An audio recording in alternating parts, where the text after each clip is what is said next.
Merci Christophe, bravo pour le timing, pile poil. On en a parlé aussi un peu, et comme on est aussi là sur un temps d'échange, c'est juste aussi peut-être un peu remettre le cadre, enfin pas le cadre, mais vous informer, parce qu'on entend effectivement parler énormément de circuits courts.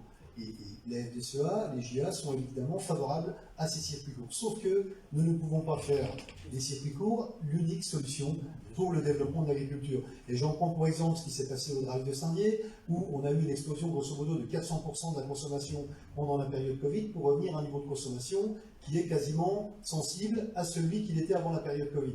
Et puis le deuxième sujet également, c'est lorsque vous êtes à la marche, par exemple, alors c'est pas la circonscription de tout le monde, mais quand vous êtes à la marche, vous avez une densité de population qui est de l'ordre de 10, voilà, on est à moins de 30 habitants au kilomètre carré, vous pouvez faire le meilleur fromage de chèvre du monde, quand vous avez 15 à 20 personnes au kilomètre carré pour les manger, vous ne pouvez pas non plus faire vivre cette agriculture. Donc voilà, juste aussi, alors c'est pas pour emmener un débat puisqu'on aura le temps, mais je pense qu'il est aussi important de prendre cette notion-là que l'agriculture que nous défendons, JAFD, c'est une agriculture qui répond à tous les enjeux, aux enjeux effectivement de circuit court, mais aussi aux enjeux d'approvisionnement de nos industries agroalimentaires, parce qu'il en découle sur nos emplois, effectivement, une structuration de nos territoires et des emplois, ça a été rappelé, le territoire de Bouilleville, mais on peut prendre également les laiteries sur Corcieux, le Toli, l'abattoir de Mirecourt. Et si on fait fi de tout ça, je pense que derrière, on va se retrouver avec des gens qui effectivement pourraient faire du circuit court, parce qu'il y aura encore un petit peu d'agriculture à côté de chez eux, mais n'ayant plus ces entreprises-là pour aller bosser, n'auront pas les moyens de l'acheter. Donc il faut qu'on ait une vision circulaire par rapport à tout ça. Donc je me permets justement voilà, de dire aussi les volontés que nous souhaitons, puisque c'est aussi l'objet de cette rencontre, et puis on va effectivement revenir sur cette question, vous l'avez un peu évoqué lors de la dernière question, mais c'est aussi important d'avoir quelle est votre vision de la souveraineté alimentaire, et quand on parle de souveraineté alimentaire, est-ce que vous la dissociez de l'autonomie alimentaire? Ce qui, à mon sens, n'est pas tout à fait la même chose, puisque quand on regarde, par exemple, la production agricole du Grand Est, nous produisons, grosso modo, pour 12 millions d'habitants. Nous avons 5 millions d'habitants dans le Grand Est. Est-ce que la solution serait peut-être pour vous de dire 5 millions, on produit pour 5 millions, suffit, ou alors, effectivement, on continue à produire pour 12, avec d'autres enjeux sur lesquels il va falloir répondre. Donc la question est quand même assez complexe. Pour autant, il est important aussi de vous entendre sur cette question. On va démarrer avec David Valence.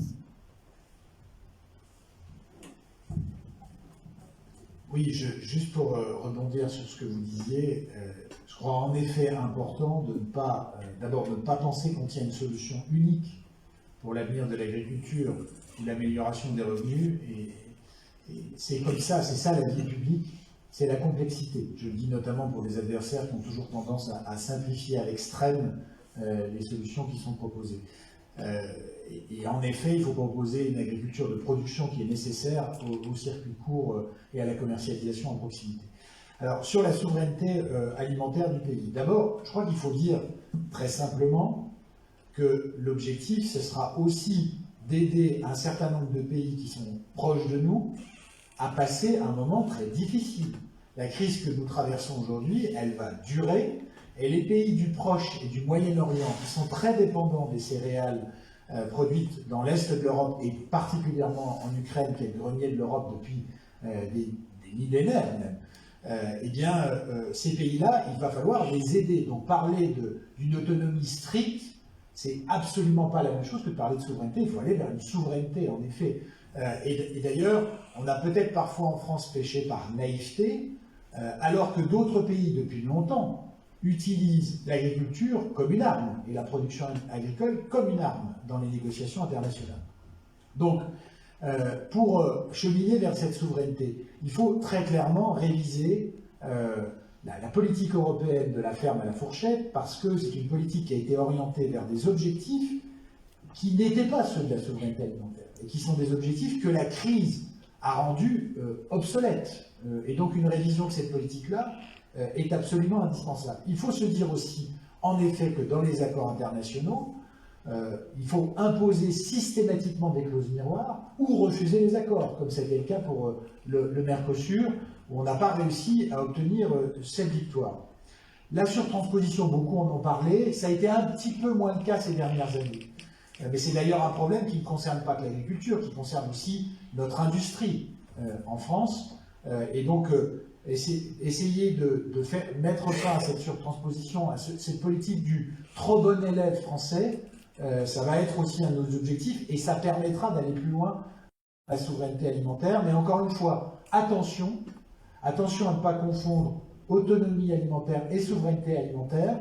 Moi, je crois à une souveraineté alimentaire européenne, qui est sans doute plus simple à atteindre qu'une souveraineté alimentaire française, il faut le dire tout de suite. Et je crois qu'on ne peut pas parler, ou assumer, qui est différent de celui d'autonomie alimentaire, qui, à mon avis, n'est ni complètement souhaitable comme objectif dans les politiques publiques, ni vraiment réaliste. Merci. Sébastien Imbert. Alors, d'abord, oui, pour revenir sur les circuits courts, qui fonctionnent plutôt pas mal sur la plaine, qui est Esprit Paysan à Contrexéville, où là, vous avez des producteurs qui se sont groupés sur un lieu de vente. Et je pense que ça, c'est un modèle qu'il faut pérenniser.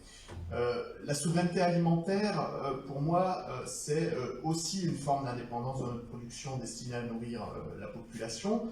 La France, aujourd'hui, peut nourrir sans problème sa population tout en contribuant de manière stratégique aux exportations dont le reste du monde a besoin.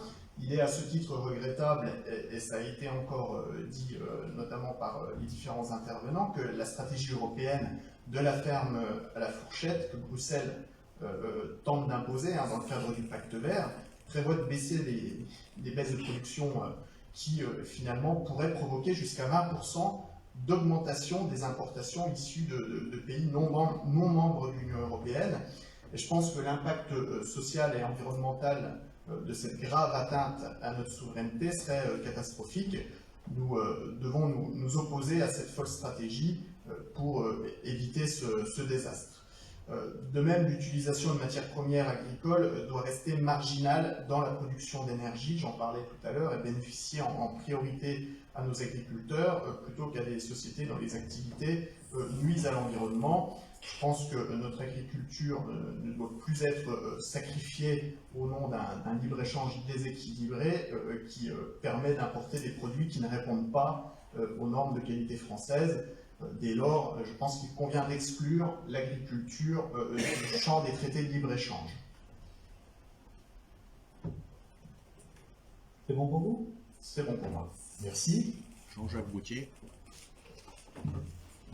Oui, la question de la souveraineté alimentaire, je rejoins les à ce propos, il faut un objectif et une ambition nationale, mais je crois qu'il est raisonnable et lucide également de l'aborder au niveau européen. Et ça concerne d'ailleurs notre souveraineté dans bon nombre de domaines. On pourrait parler aussi de la souveraineté en matière de filière bois, ce qui intéresse aussi beaucoup la Chambre d'agriculture. Aujourd'hui, nous avons affaire, on ne va pas aborder les genres de chiffres, mais au pire déficit commercial, toute branche confondue. Le pire de toute notre histoire, et ce qui est encore plus grave, me semble-t-il, de toute l'Europe. Et dans le cadre de ce déficit commercial, eh bien, nous avons aussi ce déficit de la balance agricole en vin et spiritueux, comme ça a été rappelé. Donc, nécessité de garder nos exploitations en nous exploitant sur place, n'abandonne pas le métier, ça passe par tout ce qu'on a dit en matière de rémunération, je ne reviens pas, adaptation de la PAC, adaptation des Galim, une surtransposition, la réciprocité, les pauses miroirs, éviter, voilà, tout ça, je n'y reviens pas. Un mot quand même sur la partie fiscalité. On est parti parler de la fiscalité pour faciliter la transmission au niveau des jeunes agriculteurs. D'une façon générale, diminuer les charges, que ce soit pour les travailleurs saisonniers, c'est indispensable dans beaucoup de filières. Se poser la question du foncier non bâti aussi, qu'on pourrait peut-être diminuer. Ce qui a été abordé aussi, c'est pour donner de nouveaux débouchés à nos agriculteurs, peut-être travailler à une réflexion sur les règles de la commande publique. Il s'agit à la fois de respecter les règles de la commande publique en essayant de soutenir nos acteurs locaux, qu'ils soient économiques ou bien sûr agriculteurs. Et notamment en matière de restauration hors domicile, c'est important de privilégier le local. Beaucoup d'agriculteurs ont dit qu'ils avaient du mal à rentrer sur ces marchés. Et puis, avoir une vision portée sur l'avenir, essayer de développer la recherche, l'innovation, notamment en ce qui concerne les MBT. Si on a demain des organismes qui peuvent mieux résister à des virus, mieux résister à la sécheresse, à la tension en eau. Il ne faut pas, voilà, la science, c'est pas un gros mot. On doit avoir confiance en la science, y compris en matière agricole. Merci Jean-Jacques. Désolé, hein, mais on est obligé de... Comme on l'a dit. Ok. Christophe Nagelen.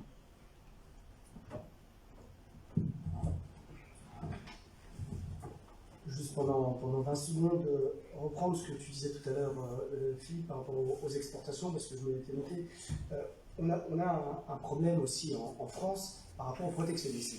C'est-à-dire qu'il faut en effet non seulement qu'on laisse nos agriculteurs et qu'on facilite les exportations, parce que ça un marché qui est quand même beaucoup plus vaste que uniquement les circuits courts ou nos frontières nationales, mais surtout, il faut avoir le courage de défendre notre agriculture. C'est-à-dire, moi je me souviens qu'il y a quelques années, quand il y avait eu un différend et avec les États-Unis et avec la Chine, ce qu'avaient dit les Chinois et les États-Unis, c'est bon bah attention, on vous fait la même chose et on privilégie nos agriculteurs et nos entreprises, parce que ce n'est pas uniquement dans le cadre agricole, on privilégie aussi nos entreprises françaises. Donc, je pense qu'à un moment donné, c'est important de le dire, et quand on est en responsabilité, d'avoir le courage de protéger, entre guillemets, les industries et les agriculteurs de notre pays. Concernant la souveraineté, tout a été un peu prédit. Hein. Il faut qu'on soit en capacité non seulement de nourrir notre pays, mais si on nourrit notre pays, ça ne suffira pas à faire vivre l'intégralité des agriculteurs. Donc il faut aussi et c'est là la différence entre autonomie et souveraineté. L'autonomie, c'est on est seul à pouvoir vivre entre nous. La souveraineté, c'est qu'on montre que l'agriculture a une place prépondérante dans l'économie française. On est souverain aussi pour décider des exportations, d'où on exporte, et de ce qui rapporte le plus aussi pour les agriculteurs français. Merci. Pierre-François. J'avais pas qu'à mon micro, visiblement. Donc moi, j'aurais un petit peu répondre à la petite pique qui nous a été faite pour donner les subventions. Donc, en fait, il y a une époque où c'était assez simple, effectivement, la vie. En fait, on a l'impression que vous avez créé une technostructure pour tout complexifier. Et maintenant, effectivement, tout est complexe et il faut mettre le nez dans les dispositifs, dans les rapports. Et voilà, je ne suis pas sûr que ce soit une grande avancée, en tout cas. Et aussi, je veux rebondir sur un peu ce qu'a dit Christophe Nagelen, sur effectivement, donc on peut parler, voilà, il faut des compétences, effectivement, en tant que député, mais il faut aussi du courage, et c'est ça qui a beaucoup manqué, je pense, dans les 5 dernières années pour vous défendre. Il faut du courage pour défendre un petit peu quand même l'agriculture française, il faut du protectionnisme, c'est un mot qui est tabou, mais qui revient un peu à la mode.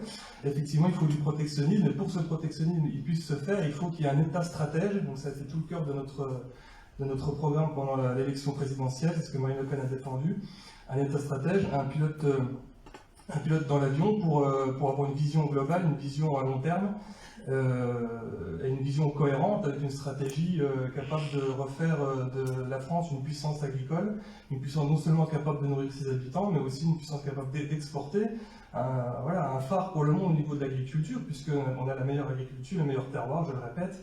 Donc voilà, l'État stratège est un pilote dans l'avion qui permet la souveraineté française. Voilà, la souveraineté, c'est vraiment c'est le cœur de notre engagement finalement. C'est l'élément clé en fait qui permet de répondre aux attentes des agriculteurs. Merci. Stéphane Véry. Il y a une question sur la souveraineté alimentaire. Moi, je suis ravi que cette question soit posée. J'ai assumé politiquement le concept même de souveraineté nationale depuis toujours par rapport à notre pays, sans vouloir en faire une nation fermée. Mais je pense effectivement que c'est un concept politique nécessaire pour préserver les intérêts des Françaises et des Français. Les chiffres ont été dits, mais en tout cas, ils méritent d'être redits. Déficit historique pour la première fois en France par rapport à notre modèle économique, par rapport à l'exportation.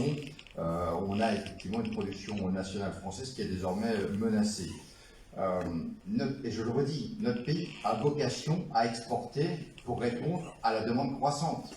Au XXIe siècle, la demande alimentaire dans le monde, elle va grandir. Il y a de plus en plus d'habitants.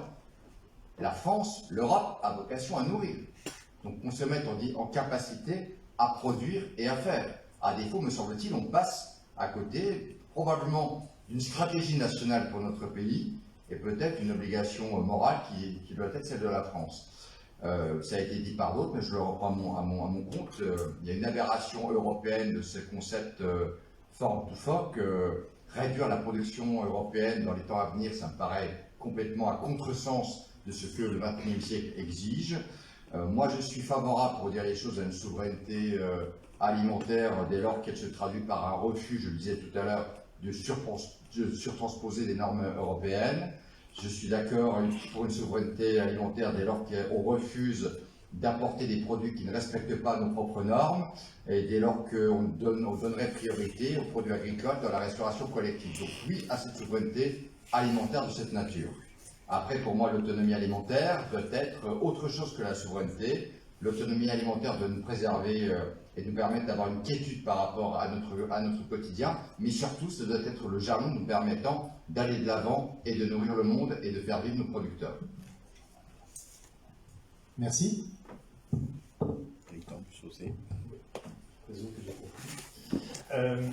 Plusieurs choses. Déjà, pour répondre vraiment à la question de manière très directe, je pense qu'il faut essayer de remettre un peu en ordre les différents termes que l'on utilise. Moi, je n'ai pas une vision de l'autonomie en ce qui concerne l'agriculture, l'autonomie agricole. Je ne fais pas un trait d'union entre autonomie et autarcie. L'autonomie, elle est souhaitable quand ça implique évidemment à ce que l'on consomme en priorité les produits français et à ce qu'on réduise le nombre d'importations, étant donné qu'on est quand même un pays agricole fort, qu'on est une puissance agricole forte, et que donc finalement préférer juste pour des intérêts de marge pour la grande distribution des produits peu chers qui viendraient de l'étranger n'est absolument pas souhaitable. Donc cette autonomie, quand il s'agit finalement d'avoir un cercle très proche dans la production et la consommation, éventuellement dans le recyclage aussi, là, c'est intéressant. Maintenant, alors j'ai beaucoup entendu parler du terme de souveraineté agricole et souveraineté alimentaire européenne. Je veux bien, moi j'ai pas une vision, comment dire, idéologique, j'ai pas une vision fantasmée de la mondialisation en disant la mondialisation est horrible à tout prix et quoi que l'on en fasse, c'est horrible. Non, la mondialisation, quand ça nous permet justement d'exporter, quand ça nous permet d'avoir un poids sur la diplomatie, sur les échanges avec les autres nations, elle est évidemment souhaitable. Et il faut juste faire en sorte qu'elle ne se fasse pas au détriment, évidemment, de notre agriculture et des exploitants agricoles. Maintenant, sur la souveraineté alimentaire européenne, évidemment, tout ce qui peut aller dans ce sens-là est très bien si ça ne se fait pas à notre détriment, mais à partir du moment où le libre-échange aussi des marchandises et des produits en Europe fait que ça donne des possibilités et ça donne des armes et des outils à la grande distribution pour forcer notamment les éleveurs à baisser leur prix, moi ça me pose un problème. C'est parce qu'il y a la possibilité d'importer gratuitement du bœuf espagnol qu'ils embêtent nos éleveurs de vaches. C'est parce qu'il y a la possibilité d'importer, on en a parlé, du porc allemand qu'évidemment ils peuvent faire pression. Donc il faut être impérativement vigilant là-dessus, ne pas, puisqu'on parle de souveraineté, la priorité c'est de défendre nos intérêts à nous, Français et les agriculteurs français. Juste une petite dernière, je me permets à 5 secondes supplémentaires. J'entends beaucoup de personnes qui parlent, notamment évidemment pour le citer, vous avez parlé de la question du projet de la ferme à la fourchette. Malheureusement, quand on a l'ambition de siéger à l'Assemblée nationale, on n'y siège pas seul, on n'y siège pas sous son propre nom, et il se trouve que tous les députés de la République En Marche ont signé à la virgule près le contenu de ce projet de loi. Alors, si vous me dites que maintenant Emmanuel Macron change complètement de braquet, c'est tant mieux, mais j'ai quelques doutes là-dessus. Merci.